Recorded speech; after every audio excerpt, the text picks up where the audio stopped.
Period, huh? All right, so are you pulling it back? Ready? I don't know how to do Yeah, you just go like this and you pull it. Yeah, pull it back. Follow easier. Sheesh.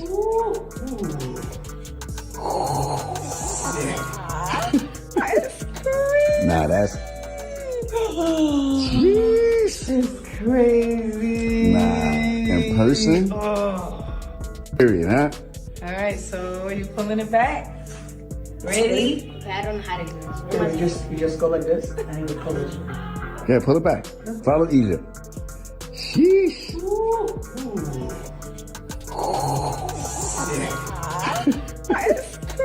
Nah, that's. Sheesh. It's crazy. Nah, in person. All right, buckle up, because this story is messy, emotional, and layered in a way that nobody expected. They always say the truth comes out eventually. Sometimes it slips through a leaked message. Sometimes it hides in an interview comment that sounded harmless at first. And sometimes it explodes years later when emotions are already bruised, relationships are broken, and nobody can pretend anymore. Because for a long time, people whispered about Swizz Beatz and Lala Anthony. They didn't scream it, they didn't headline it. It lived in side eyes, awkward interviews, and those moments where two people seemed a little too comfortable standing next to each other. Fans brushed it off, blogs hinted but never fully committed. Everyone kept asking the same thing in quiet voices. Was there really something there? But here's the twist nobody saw coming. Swizz didn't just let the rumors sit anymore. He didn't hide behind silence. Instead, he spoke. And when he didn't just confirm the connection. He revealed why it happened, how deep it went, and why it ended so cold and final. Period, huh? All right, so are you pulling it back? Ready? I don't know how to do Yeah, you just go like this and you pull it. Yeah, pull it back.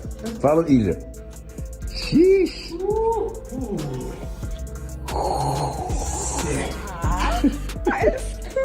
Nah, that's. Sheesh. It's crazy. Nah, in person.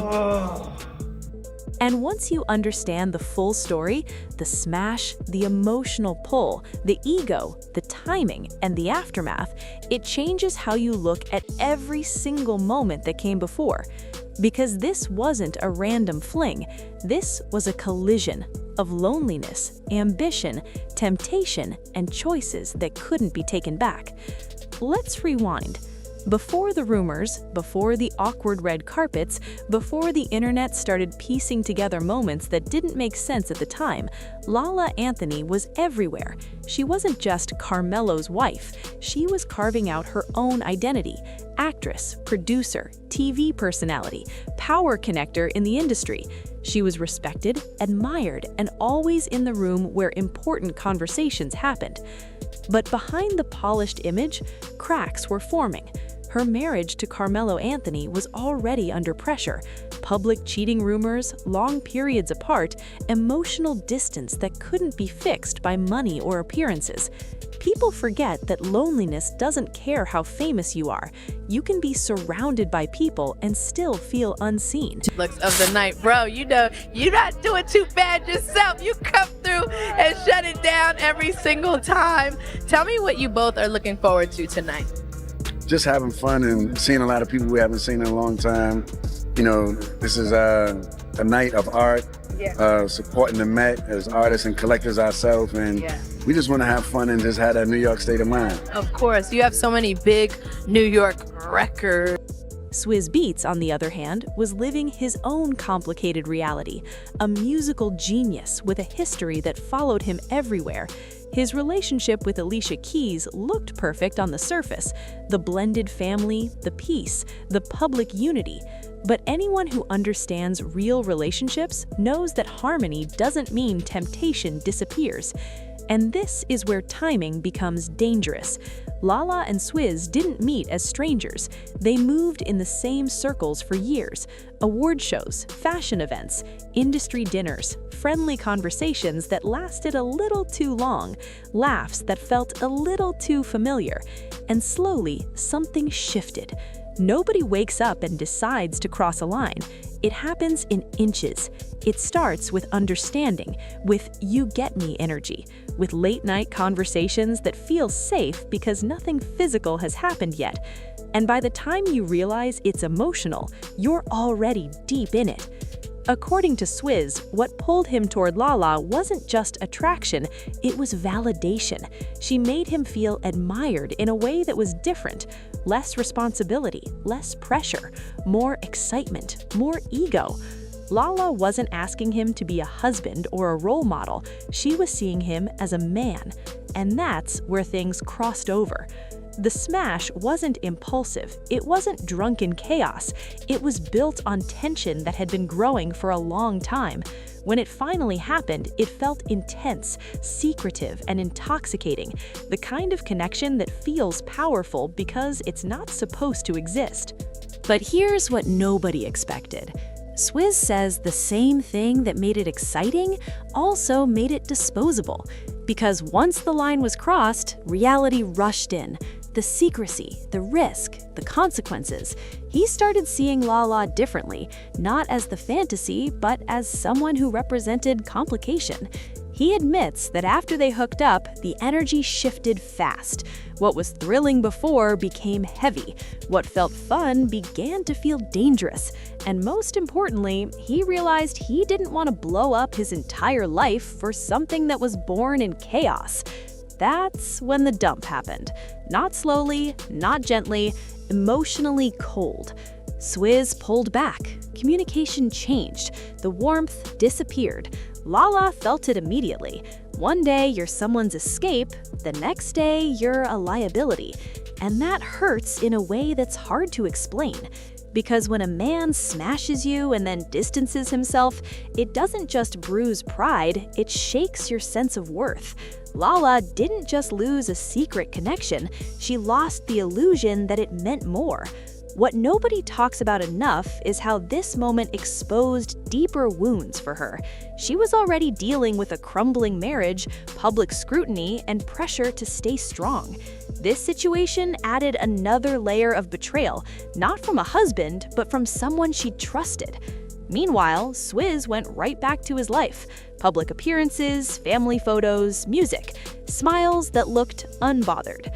To the world, nothing had changed, but behind the scenes, the tension lingered. Every time Lala and Swizz crossed paths after that, the air felt different, awkward, controlled, forced politeness covering unresolved feelings. People started noticing the distance, the lack of warmth, the sudden absence of interactions that used to be natural. And then the internet did what it always does. Fans started connecting dots. Old clips resurfaced. Comments were dissected. People noticed how Lala stopped mentioning him, how Swizz avoided his name completely. What once looked like harmless friendship now looked like fallout.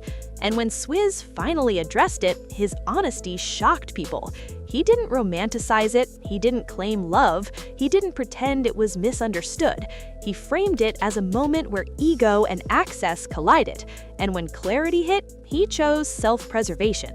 That revelation split opinions.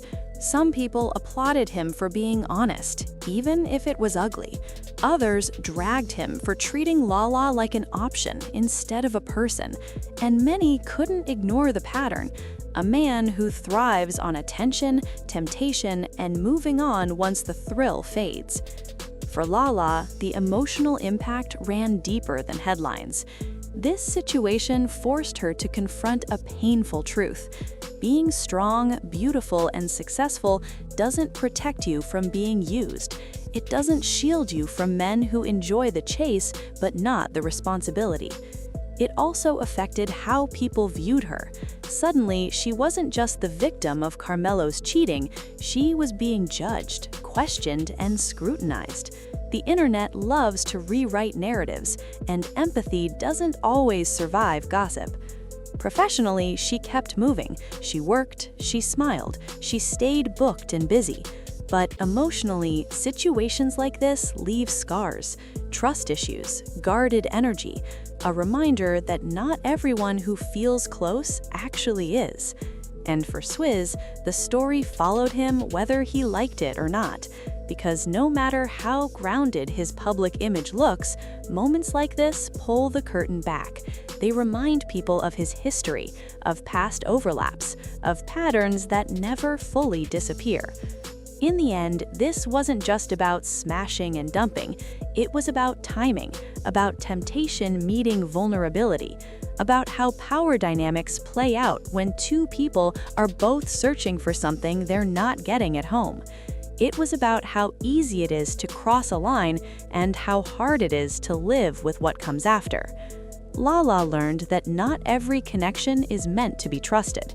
Swizz learned that excitement fades, but consequences echo. And the audience learned, once again, that celebrity relationships are rarely as clean as they look on Instagram. So the next time you see a friendly interaction that feels a little too close, remember this story, because sometimes the truth isn't loud at first. It whispers, it waits, and when it finally comes out, it explains everything you felt but couldn't prove. If you made it this far, you already know this wasn't just drama. This was a lesson.